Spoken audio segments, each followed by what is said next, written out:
आजच YouTube वर लोकशाही भारत न्यूजला सबस्क्राइब करा आणि बेल आयकॉन दाबायला विसरू नका। नमस्कार, मी वर्षा सावंत। स्वागत आहे आपले लोकशाही भारत न्यूज मध्ये। आजच्या दिवसभरातील घडामोडींचा आढावा घेणार आहोत। चला पाहूया आजच्या ताज्या बातम्या। सिडकोच्या अकाउंट विभागात रंगला डीजेचा तमाशा, तक्रारदाराला दमबाजीचा प्रसाद। सरकारी कार्यालयात काम सोडून डीजे लावणाऱ्या कर्मचाऱ्यांचा प्रताप उघड। सिडकोच्या अकाउंट विभागात रंगला गाण्यांचा धिंगाणा अन तक्रारदारालाच मिळाली दमबाजीची भेट। करदात्यांच्या पैशांवर ऐश करणाऱ्या कर्मचाऱ्यांवर कारवाई होणार की त्यांना पाठीशी घातलं जाणार, हा सवाल आता उपस्थित होतोय। सरकारी काम 6 महिने थांब हे तर आपण ऐकलंच असेल, पण सिडकोच्या अकाउंट विभागात तर चक्क सरकारी काम डीजेचा आराम असा कारभार सुरू असल्याचं समोर आलं आहे।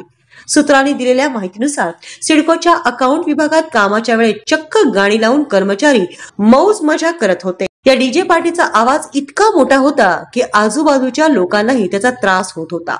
या धिंगाणाची तक्रार एका सजग नागरिकाने केली असता त्यांना उलट धमक्यांचा प्रसाद मिळाला। या प्रकारानंतर संबंधित तक्रारदाराने या संपूर्ण घटनेचा व्हिडिओ पुरावा म्हणून काढून ठेवला आहे। हा सगळा प्रकार म्हणजे महाराष्ट्र नागरी सेवा शिस्त व अपील नियम 1979 च्या नियम 3.1 चे सरळ उल्लंघन आहे। सरकारी कार्यालयात अशा प्रकारे कामाच्या वेळेचा आणि करदात्यांच्या पैशांचा दुरुपयोग होणं हे अतिशय गंभीर आहे।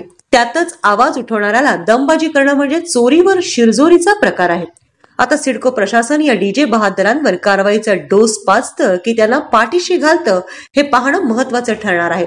जर या प्रकरणात दोषींवर कारवाई झाली नाही तर सरकारी कामात डीजेचा थाट अशी नवी म्हण रूढ व्हायला वेळ लागणार नाही।